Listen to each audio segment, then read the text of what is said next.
Hola, muy buenos días, bienvenidos al módulo 2 del curso de pacientes en condiciones crónicas con modelo de morbilidad.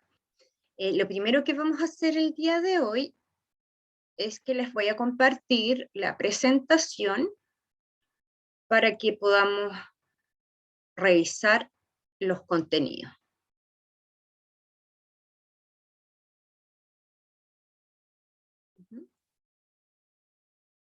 Y en este módulo, ¿cierto?, vamos a ver básicamente la estratificación de la población que esté basada en multimorbilidad, y vamos a ver qué factores influyen en esta estratificación.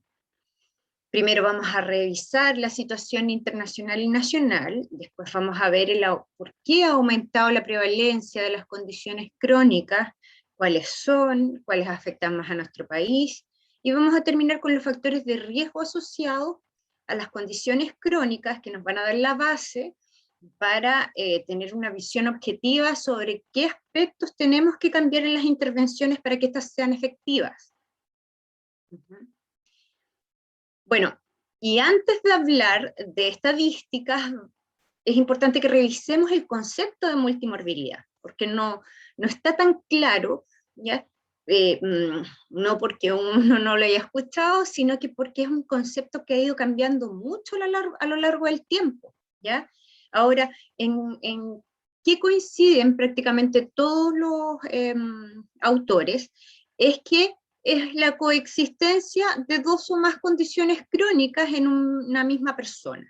Y esta es una definición que toma la Organización Mundial de la Salud y que mantiene hasta el día de hoy.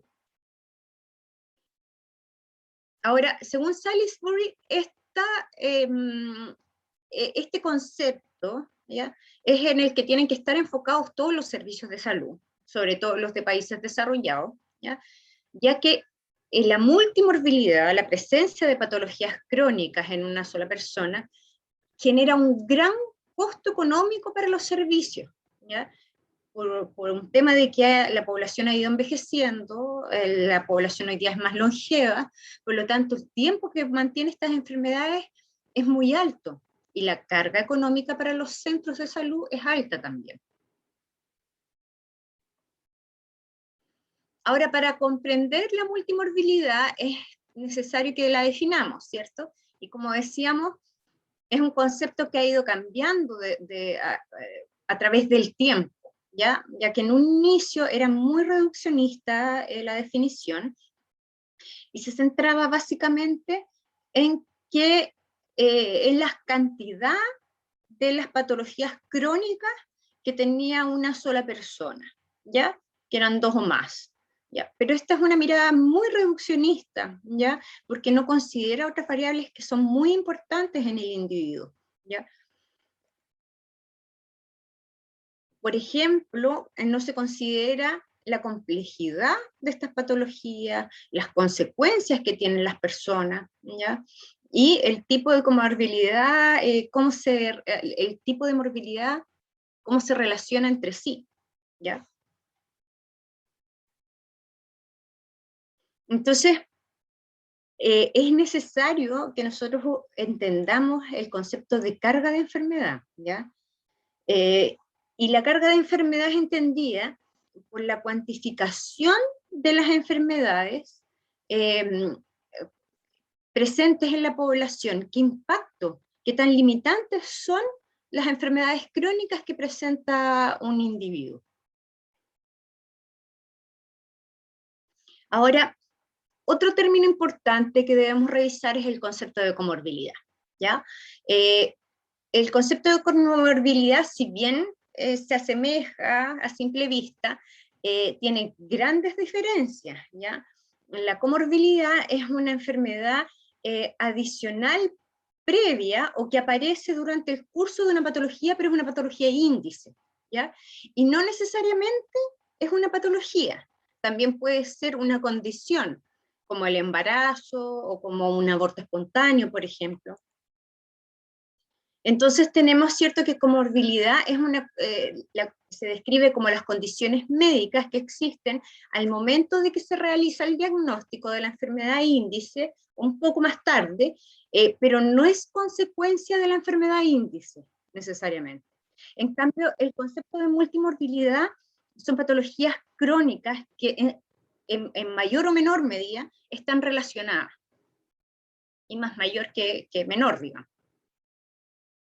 Entonces, multimorbilidad es la coexistencia de dos enfermedades en una misma persona, y Van der Hacker incluye los conceptos de complejidad, de carga de enfermedad y de enfermedad crónica múltiple, que son conceptos que hoy día nosotros tendríamos que tomar en cuenta para diagnóstico de todos los pacientes. No es lo mismo tener, por ejemplo, una enfermedad autoinmune como la dermatomiositis, por la cantidad de consecuencias que tiene, que tener una enfermedad compensada como la hipertensión, ¿ya?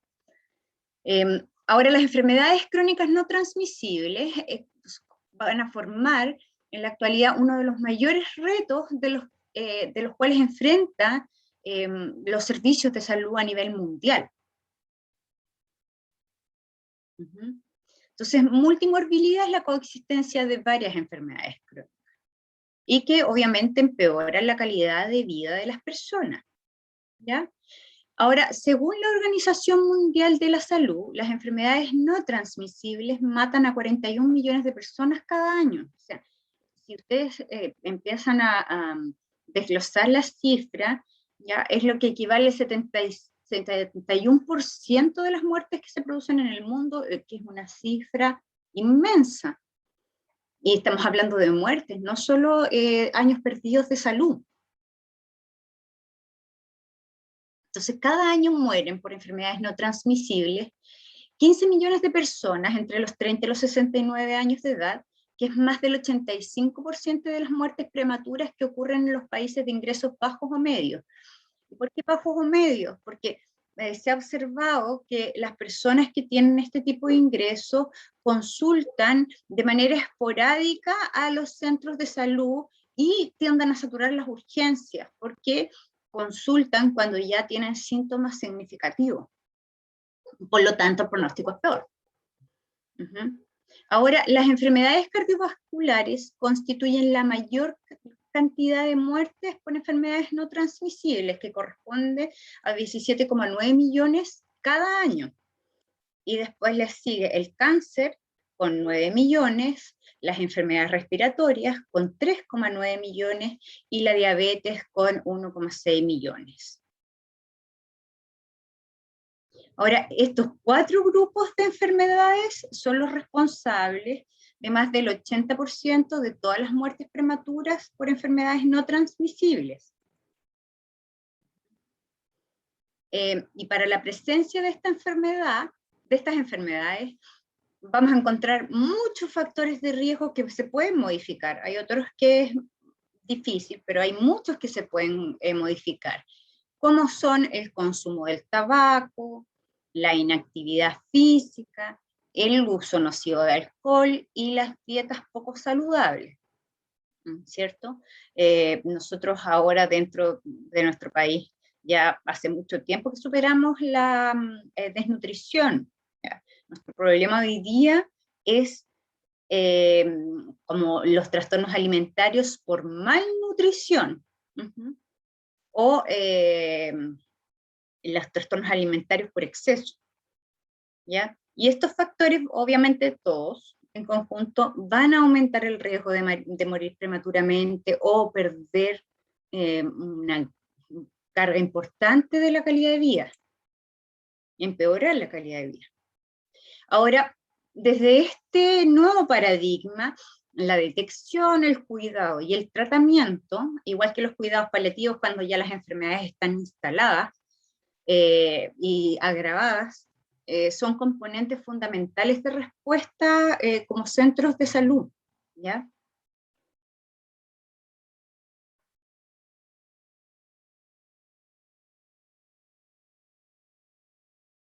Bueno, y en Chile el panorama no es nada diferente al resto del mundo. Según los últimos datos de la Encuesta Nacional de Salud, que fue el 2017, 11 millones de adultos entre 15 o más años viven con 2 condiciones crónicas simultáneamente, ¿ya? Que es un número bien importante. Y dentro de este grupo, 2,4 millones de personas, imagínense el gasto económico de los centros, 2,4 millones de personas, que corresponde al 17,5%, tienen 5 o más condiciones crónicas, ¿ya? Y esta situación ha experimentado un alza sostenida entre el 2010 y el 2017.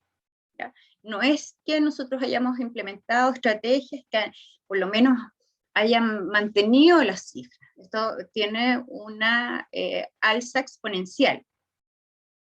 Ahora, las condiciones de cronicidad que afectan a la mayoría de la población tienden a agravarse por 3 razones importantes. Una, porque la población ha ido envejeciendo. 2, por las disparidades socioeconómicas, eso ya está muy estudiado, ¿ya? Porque este aspecto, el socioeconómico, y los factores sociales, culturales y económicos, hacen que las personas se demoren más en recibir un diagnóstico, por lo tanto empeora su condición de vida, ¿ya? Ellos consultan ya cuando la patología está instalada, ¿ya? Por falta de los chequeos preventivos, y tiene que asumir los costos de esta patología y sus consecuencias. Por ejemplo, en el caso de los hipertensos es muy habitual que los pacientes nunca consulten, y ya consulten cuando tienen daño renal significativo. Bueno, y por último, la mayor expectativa de vida, ¿cierto? Tenemos que, claro que la población está viviendo más hoy en día, y por lo tanto tiene que vivir por más tiempo con estas patologías. Entonces, vivir bajo condiciones de multimorbilidad es vivir un continuo empeoramiento de la calidad de vida. ¿Por qué? Porque hay mayor probabilidad de mortalidad prematura, hay una presencia de polifarmacia, lo que tiene un costo económico tanto para los servicios de salud como para las personas individuales. Una alta carga económica producto de esto, una mayor tasa de eventos adversos y un uso excesivo de los servicios de salud a nivel primario y secundario, y las urgencias también. Hoy día, por eso vemos que los servicios de atención primaria y secundaria están tan saturados, porque en cierta medida hemos fallado o estamos al debe con la promoción y la prevención de la población.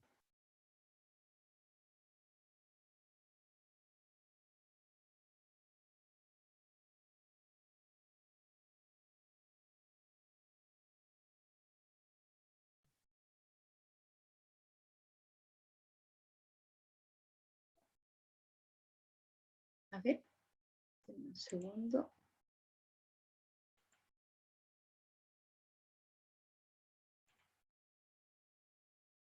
Ahí está.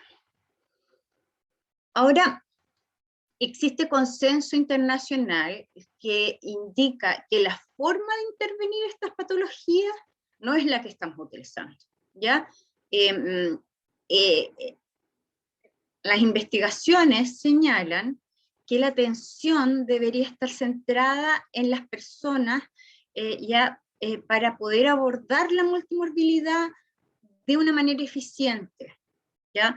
Y si se fijan en nuestros servicios, bueno, yo voy a hablar de generalidades, a lo mejor no es su caso particular, pero todavía nosotros nos referimos al paciente hipertenso, al paciente diabético, el paciente policonsultante, ¿ya? Y nos olvidamos del nombre de ese paciente y de las prestaciones específicas que necesita esta persona para poder mejorar su condición de vida.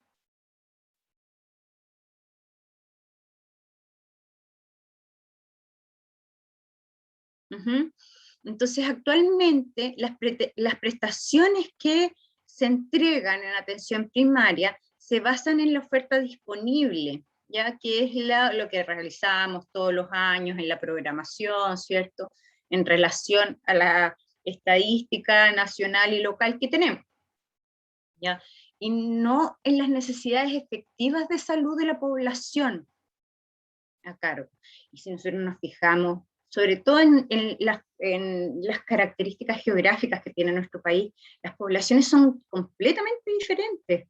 Ver la realidad de un paciente del norte, a un paciente del sur, de Chiloé, o de la cordillera, o de la costa, es completamente diferente, desde la dieta, la idiosincrasia, son casi mundos opuestos.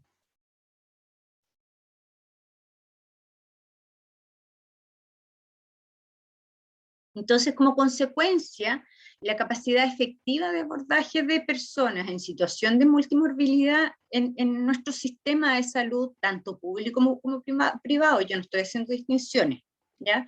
Es deficiente.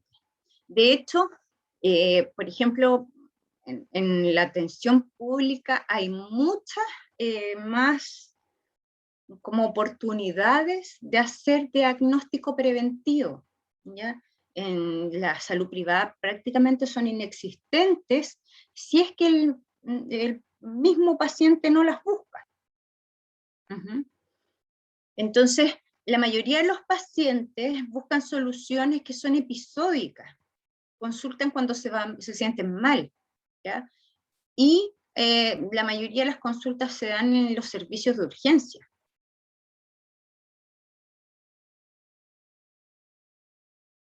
Ahora, si el sistema de salud presenta dificultades para dar respuesta adecuada a estas enfermedades crónicas presentes en los pacientes, se hace muy urgente contar con una nueva forma de realizar las prestaciones, ¿ya? Y una forma diferente de orientar los cuidados dirigidos hacia personas que los equipos de salud atienden, ¿ya?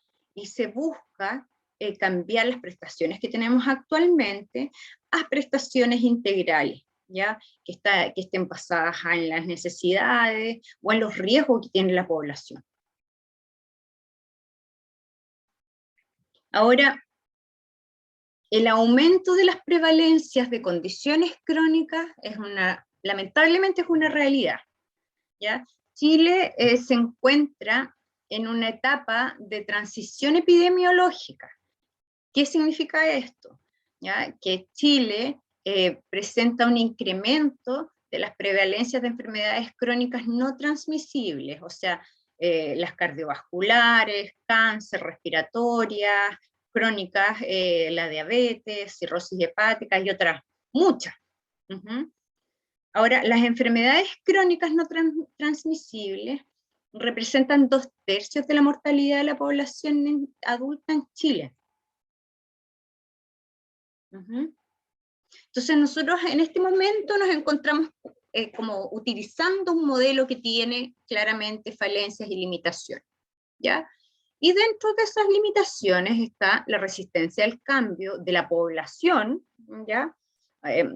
Recordemos que mientras más años de vida tenemos un hábito o haciendo una rutina, más difícil es cambiarlo.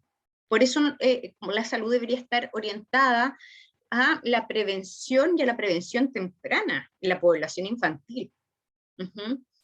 Entonces, vamos a encontrarnos con mucha resistencia de la población a adquirir un nuevo paradigma de cuidado, ¿ya? Y eso se ve mucho en como la ambivalencia que tienen los adolescentes hoy día en las conductas. Por ejemplo, informó, documentó hace tiempo que el consumo del cigarro era muy, muy perjudicial. Los adolescentes, entre comillas, tomaron conciencia de esta situación, pero la reemplazaron por el vapeo, ya que no sé si ustedes conocen, ¿cierto? Pero es en el fondo un dispositivo electrónico que permite aspirar vapor, por eso se llama vapeo, pero que tiene 1000 sustancias químicas y que no están en su mayoría aprobadas por la FDA, y que los estudios que han sido pequeños porque no es tanto el tiempo de consumo, ya genera cierto, o sea, han demostrado, perdón, que las vapeadas, ¿cierto? Son igual o peores que el consumo del tabaco, ¿ya? Entonces cambiamos la ley, ¿cierto? Pero los chiquillos hoy día vapean dentro de las salas de clase, por ejemplo, universitarias, ¿ya? Porque estos dispositivos no están prohibidos. Entonces, esto muestra cómo no hacemos un cambio profundo paradigmático del cuidado de la salud, sino que es superficial. Cambiamos algo malo por algo igual de malo, pero que no se ve tan feo. Es un poco así la dinámica, y por eso hablo de la ambivalencia. Y si la población tiene estas contradicciones, nosotros también como funcionarios de salud las vamos a presentar, ¿ya? O sea, bueno, hay personas que les cuesta mucho más asumir cambios paradigmáticos y ajustarse a las nuevas intervenciones.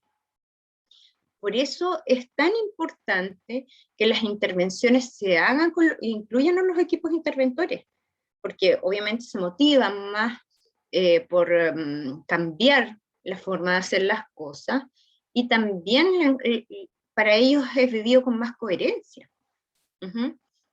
Entonces, estos estilos de vida nocivos, ya como el tabaco, la dislipidemia, el alcohol, la inactividad física y la hipertensión arterial, se tiene claro, parece a nivel cognitivo, que es malo, pero a nivel comportamental algo pasa que no logramos, ¿cierto?, juntar la idea con el afecto y hacer un cambio profundo, sino que hacemos solamente cambios superficiales. Y eso es súper visto en los centros de salud cuando, por ejemplo, el paciente con condición renal crónica, no sé, se toma los 2 litros de agua una semana antes de tomarse la CREA, para que el examen le salga bueno, ¿ya? Pero la idea no es que el examen le salga bueno, la idea es que él se encuentre bien.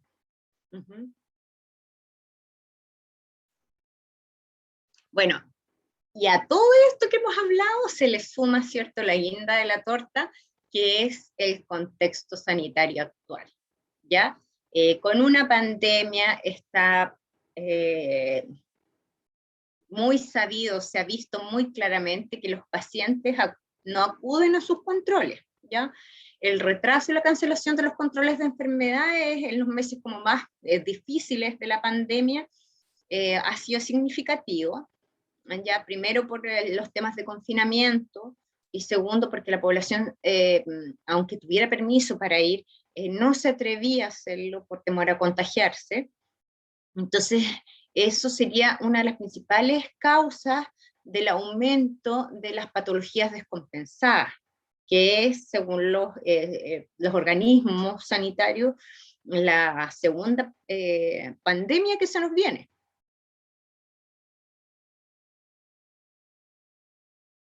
Ahora, uno de los impactos de la pandemia, que los expertos han asegurado que podía causar problemas a largo plazo, es este retraso de las atenciones, debido a que las personas tienen temor a consultar porque sienten de manera subjetiva que en los centros de salud existe más probabilidad de contagiarse, ¿ya? Entonces, eso también hace que haya menos controles preventivos, y también genera que, al haber menos controles preventivos, los pacientes lleguen tarde a un diagnóstico y empeore el pronóstico.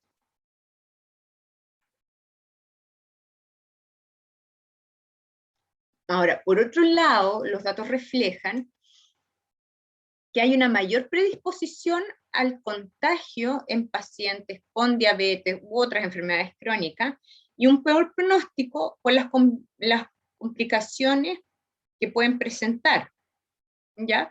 Entonces, es súper sabido que los controles metabólicos van a generar una compensación de la patología y se van a asociar a un mejor pronóstico.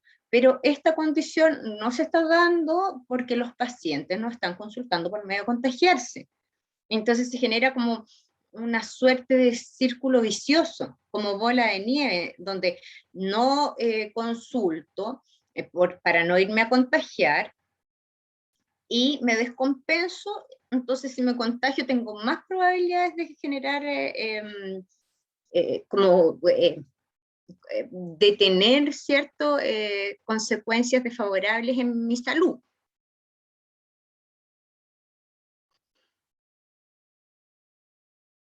Ahora, en cuanto a los factores de riesgo asociados a las condiciones crónicas, ya existen factores modificables, comportamentales, y otros que no se pueden modificar, como la genética, la predisposición genética.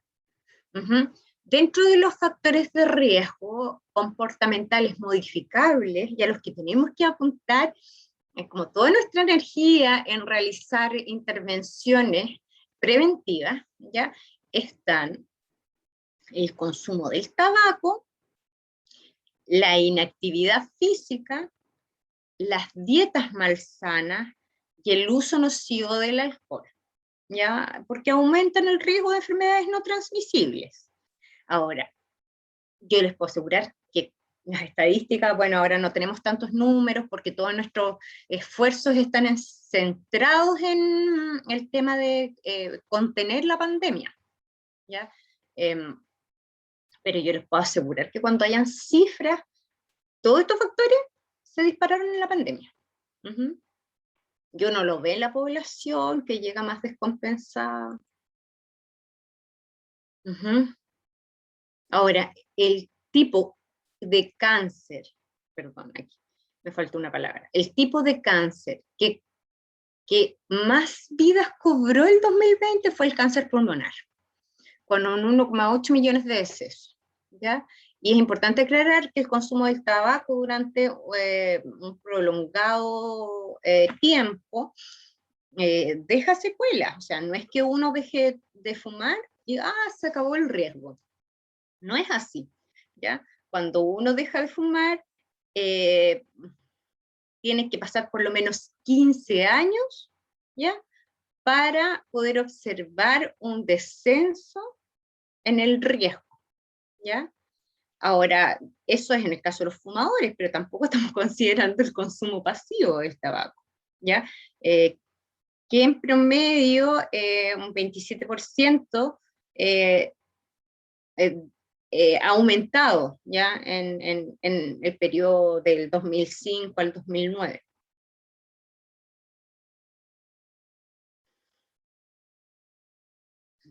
Y aquí yo esto lo puse porque nosotros tenemos, y nosotros mismos, nosotros tenemos muchos pacientes que saben su diagnóstico. Ellos llegan y cuéntenme, ¿tiene alguna patología? Y dicen, sí, yo soy hipertenso, pero soy hipertenso, y ahí dejaron de escuchar las indicaciones que los funcionarios les daban, ¿ya? Y no porque los pacientes sean malos, ¿ya? O no quieran hacer caso, o, no sean, o sean muy porfiados, es porque muchos pacientes no hacen el duelo de la pérdida de la salud y el bienestar. Entonces, eh, dentro de los primeros correlatos afectivos que nosotros tenemos, cuando perdemos algo que es significativo para nosotros, está la negación como mecanismo de defensa, donde yo separo la idea del afecto. Uh-huh. Entonces yo sé que soy hipertenso, yo sé que soy diabético, pero el afecto, si yo lo junto, va a ser tan intolerable que no lo voy a poder soportar. Entonces, lo sé de acá, pero en términos conductuales sigo haciendo lo mismo que antes. Uh-huh. Y eso tiene que ver, yo insisto, con aspectos afectivos que también se olvidan en las intervenciones. Nosotros vivimos la vida como si el cuerpo y la mente estuvieran en dos frascos separados, y resulta que están en, en la misma persona. Entonces es imposible que uno no afecte a lo otro. Nosotros ya tenemos súper claro que las variables afectivas hacen que las enfermedades crónicas se descompensen, y viceversa. Entonces, es importante poder hacer intervenciones que sean más holísticas, más integradoras, ¿ya? Bueno, con respecto al consumo de sal, unos 4,1 millones de muertes anuales se atribuyen a la ingesta del sodio. Y eso, perdón, y eso también tiene que ver con que las intervenciones no las realizamos a todo el grupo que tenemos que hacer.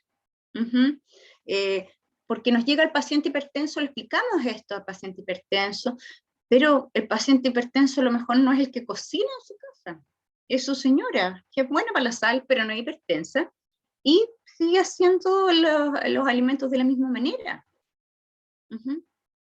Porque existe la visión de cómo voy a castigar a toda la familia por mi esposo que es hipertenso, o porque simplemente el paciente a veces ni cuenta en la casa.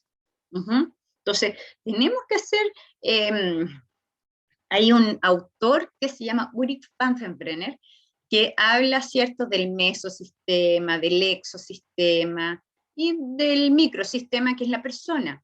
Y las intervenciones no pueden ir como dirigidas solo al microsistema, solo a la persona, tienen que ir dirigidas hacia la familia, hacia el grupo social, hacia los colegios. Bueno, otro tema que es muy importante, sobre todo hoy día, es el consumo del alcohol. ¿No es cierto? Nosotros tenemos claro que más de 3,3 millones de muertes anuales se atribuyen al consumo de alcohol. ¿Ya? Y dentro de estas están las enfermedades no transmisibles y entre ellas está el cáncer. ¿Ya? Los tipos de cáncer que están asociados al consumo de alcohol son cáncer de muy mal pronóstico. ¿Ya? Por eso el Consejo Nacional de Intervenciones Científicas y Técnicas, yo los invito a que lo revisen, que es el CONICET, ¿ya? Tiene varias investigaciones y dentro de ellas, y los invito a que revisen porque tiene investigaciones bastante actualizadas, ¿ya? A pesar de la pandemia, que de verdad no tenemos muchas cifras, porque todos nuestros esfuerzos están como centrados en contener la pandemia, que es la situación grave. Pero CONICET tiene datos de los últimos 2 años, y ellos indican que el consumo de alcohol durante la pandemia aumentó un 45%, ¿ya? Y eso tiene que ver con que los pacientes de un día para otro se encontraron en una situación de confinamiento obligado, con teletrabajo, que es muy desgastante porque no sabíamos cómo realizar teletrabajo. Entonces los cortes entre trabajo, vida personal, trabajo, eran inexistentes. Entonces hay personas que llevan trabajando de corrido 1 año y medio, por lo menos. Entonces los pacientes no consultan y buscan formas de automedicarse. Yo siempre a los pacientes les digo que las penas no andan en flotador, no se ahogan con el alcohol, ¿ya? Pero en el fondo existe la creencia popular de que sí, de que, por ejemplo, llegar a la casa después de un día de trabajo extenuante, me tomo una copa de vino y me relajo, ¿ya? Entonces, esas mismas creencias han hecho que aumente este 45% del consumo de alcohol. ¿Para qué hablar de la marihuana, cierto? Que es como muy utilizada no solo por adolescentes, ¿ah? Ahora también por muchos adultos para el manejo de la ansiedad, del estrés. Ahora, ¿cuál es el problema? Es que realmente no manejan el estrés. El alcohol es un depresor del sistema nervioso central, entonces consumes alcohol, pero despiertan más deprimidos, ¿ya? Y se genera otro círculo vicioso. Ahora, esto también era muy difícil mantenerlo en pandemia, porque los espacios reducidos, los chilenos en general viven en espacios pequeños, porque hacen la vida más afuera que adentro. Entonces, un 1,6 millones de muertes anuales pueden atribuirse a una actividad física insuficiente.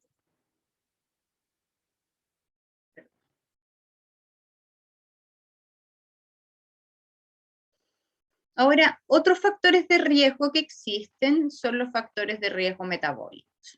¿Ya? Los factores de riesgo metabólicos constituyen a 4 cambios metabólicos fundamentales que aumentan el riesgo de enfermedades no transmisibles, y dentro de eso está el aumento de la tensión arterial,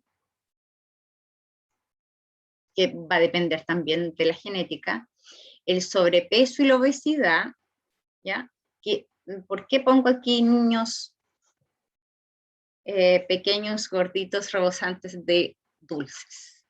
Porque también yo creo que estamos al debe en las intervenciones eh, más integrales, ¿ya?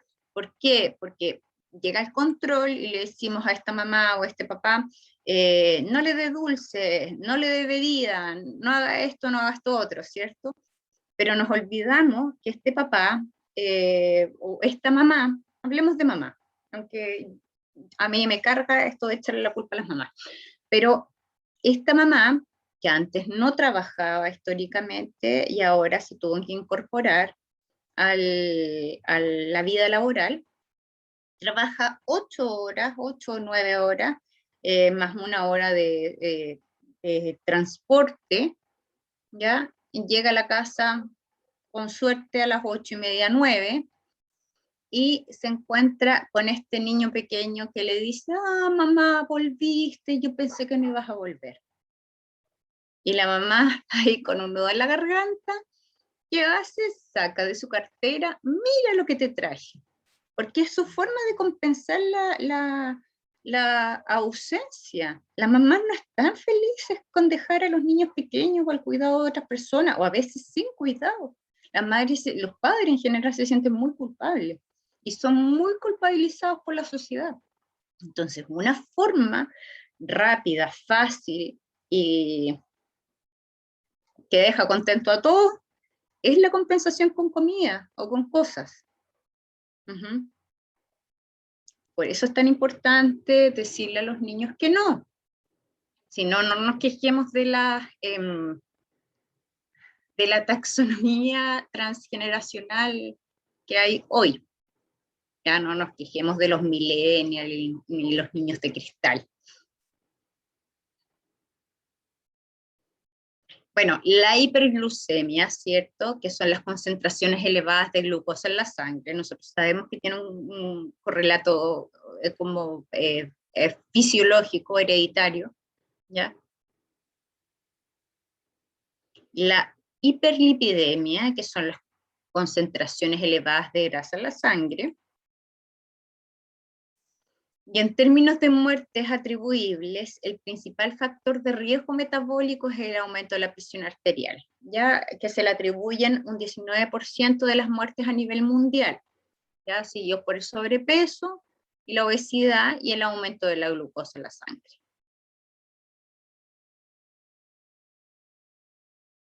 Ahora,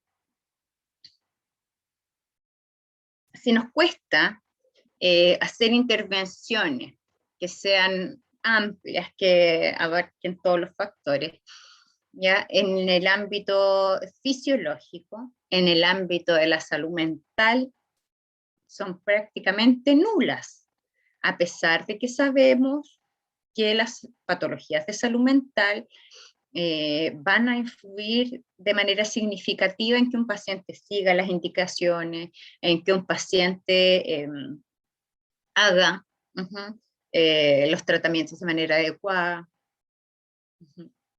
Entonces, se nos olvida que, por ejemplo, las patologías de salud mental predisponen a los usuarios a disminuir su autocuidado. Y olvidamos todas las variables que influyen en los tratamientos y en los usuarios. ¿Ya? Yo tengo, por ejemplo, pacientes con depresiones graves, ¿ya? Diabéticos que simplemente no se cuidan. ¿Ya? Me acuerdo del caso de una señora. Me acuerdo del caso de una señora que era diabética, que se le murió su hijo por un accidente, tenía como 21 años, y ella era diabética, insulino dependiente, y ella dejó de inyectarse, y ella tenía una depresión grave, ¿ya? Y tenía una depresión grave, y yo le preguntaba qué le impidía, o sea, qué hacía que ella no se quitara la vida, como para como ver el nivel de gravedad y ver también los objetivos terapéuticos. Y la paciente me decía que si ella se suicidaba, no se iba al cielo con su hijo. O sea, ella tenía una creencia espiritual muy arraigada, ¿ya? Religiosa.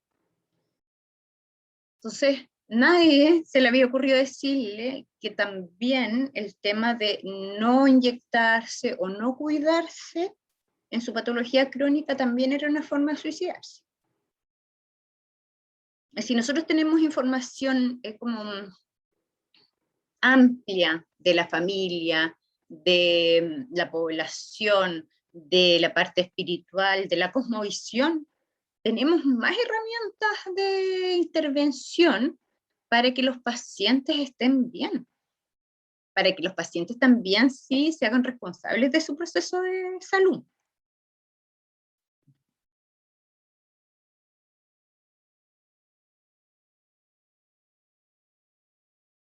Ahora, a eso, si le sumamos la angustia de la pandemia y la incertidumbre económica que está afectando a los pacientes en general, vamos a encontrarnos, ¿cierto?, de vuelta de la pandemia con una crisis sanitaria significativa, ¿ya?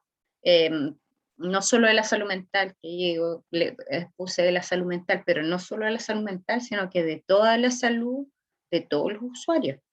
Estamos centrando todos nuestros esfuerzos en que los pacientes se vacunen, que los pacientes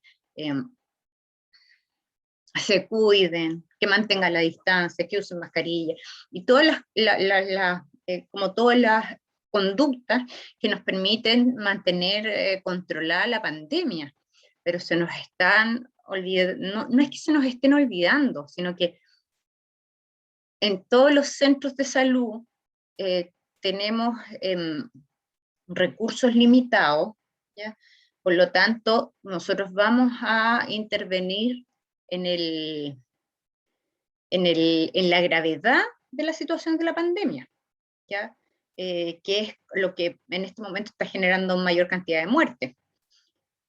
Pero tenemos que estar preparados para una realidad que va a ser desbordante, ¿ya? Los pacientes crónicos van a llegar descompensados los controles, van a llegar sin fármacos, van a empeorar su condición de salud, las condiciones de aislamiento, de confinamiento propias de las pandemias también están generando en términos afectivos muchas cosas, ¿ya? Yo me acuerdo, porque España, China, vienen no de vuelta, pero tienen harto bagaje más en cuanto a la pandemia. Y cuando terminó el primer brote en China, el primer brote fuerte, se duplicaron los divorcios, la cantidad de divorcios. ¿ya? Y es porque nosotros estamos acostumbrados a vivir en una relación de pareja, ¿cierto? Donde, no sé, mujer, hombre, le voy a poner como bien caricaturizado, mujer, hombre, hijo, ¿ya? Y uno los veía 2, 3 horas y los fines de semana, 2, 3 horas diarias y los fines de semana. Y resulta que me encontré en un panorama donde yo estoy encerrado, no puedo salir, ¿ya? Con una mujer u hombre y un hijo, y me empecé a dar cuenta que a lo mejor ya no me caían tan bien, que efectivamente la tía del jardín tenía razón con respecto a mi hijo, que de verdad se portaba muy mal, que de verdad hacía las cosas que la tía hacía. Entonces eso generó un nivel de angustia, un nivel de desgaste emocional tan significativo que los pacientes hoy día de salud mental están desbordados. Los centros de salud psiquiátricos no dan abasto hoy día. De hecho, donde yo vivo hubo un fenómeno bien significativo, eh, que era que hubo un quiebre de stock de la sertralina, que es un antidepresivo, ¿cierto? Por más de 3 semanas, porque hubo tanto consumo de fármacos que se acabó en el país y en, bueno, donde yo vivo. Uh-huh. Entonces, la ansiedad, los cambios radicales de las rutinas, las carencias económicas, ¿ya? Han generado que las urgencias de los hospitales psiquiátricos estén recibiendo personas, uno, con patologías agravadas que no se habían visto, y dos, eh, con el número, el porcentaje de pacientes muy alto, ¿ya? Entonces la pandemia disparó las enfermedades, no solamente las enfermedades crónicas, las enfermedades mentales, todas las enfermedades en general, ¿ya? Y este fenómeno ha pasado súper desapercibido porque todavía estamos en el ojo del huracán, pero cuando salgamos del ojo del huracán va a ser una realidad que vamos a tener que ver. Uh-huh. Entonces todavía, como les decía, no existen datos para medir qué tan agudo es el problema, pero la Organización Panamericana de la Salud ya señala que va a haber una crisis de salud mental nunca antes vista, que ya está siendo percibida por los funcionarios. Bueno, y yo decía que España ya tenía más bagaje, ¿cierto?, en las cifras, y ellos empezaron a dar cuenta de un síndrome que ellos le pusieron el síndrome de la cabaña. No es una patología así, de acuerdo con criterios diagnósticos del DSM-4, DSM-5 o el CIE-10, pero el síndrome de la cabaña consiste en una patología que es más de carácter fóbico, donde los pacientes tienen tras el desconfinamiento empezaron a presentar un rechazo con temores muy irracionales a salir de su casa, ¿ya? Eh, y estos temores estaban asociados a la contaminación, al contagio, a las posibles enfermedades que podían tener. Entonces, esto también ha generado que los pacientes no consulten cuando están descompensados. Entonces, vamos a tener que generar alguna estrategia de intervención. La verdad es que a mí todavía no se me ocurre, pero vamos a tener que buscar una forma de intervención que sea más integrativa, que esté como más asociada a los canales de comunicación que se están ocupando actualmente, donde no, por ejemplo, donde no olvidemos las limitaciones propias de los usuarios en el uso de la tecnología. Por ejemplo, me refiero, no es lo mismo hacer una teleconsulta en un paciente adolescente que ya hasta las clases las hace así, que un adulto mayor que está solo, que no tiene internet o que no sabe cómo utilizarlo. Entonces vamos a tener que generar ese tipo de estrategias para abordar las patologías de una manera integral. Y vamos a tener también que trabajar con los equipos para que ellos no presenten resistencia a este tipo de cambio. Uh-huh. eh, yo, bueno, yo salí de la universidad de pregrado hace muchos, muchos años. Y en esos años se nos decía que nosotros no debíamos entregar ningún antecedente personal, como el teléfono, por el tipo de vinculación que uno tenía con el paciente, ¿ya? Porque era muy conservador el tipo de intervenciones, y había muchos profesionales de salud mental que se negaban a, aunque no fuera su número de teléfono, que se negaban a llamar a los pacientes, porque en el fondo así se formaron, ¿ya? Pero cuando nos formaron a nosotros, no había situación de pandemia. Entonces hay que buscar herramientas que no generen tanta resistencia en los pacientes, pero en los equipos de salud también.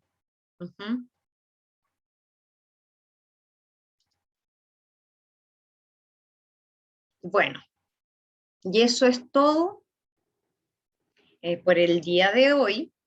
En el módulo número 3 vamos a revisar estrategias o metodologías con herramientas que nos permiten hacer cambios paradigmáticos en las intervenciones y que se han como evaluado de manera positiva en otros países, sobre todo los anglosajones, ¿ya? Intervenciones que se han desarrollado en Estados Unidos, producto del aumento de la población que tuvieron, y en eso ahí tenemos que saber que es bueno copiarle a ellos, porque ellos vivieron este aumento de la población mucho antes que nosotros, y que resultaron efectivas, es que ahora se utilizan en países como Australia, Canadá, o países con bastante mejores índices de salud que nosotros. Bueno, ha sido un gusto, y nos vemos para el próximo módulo.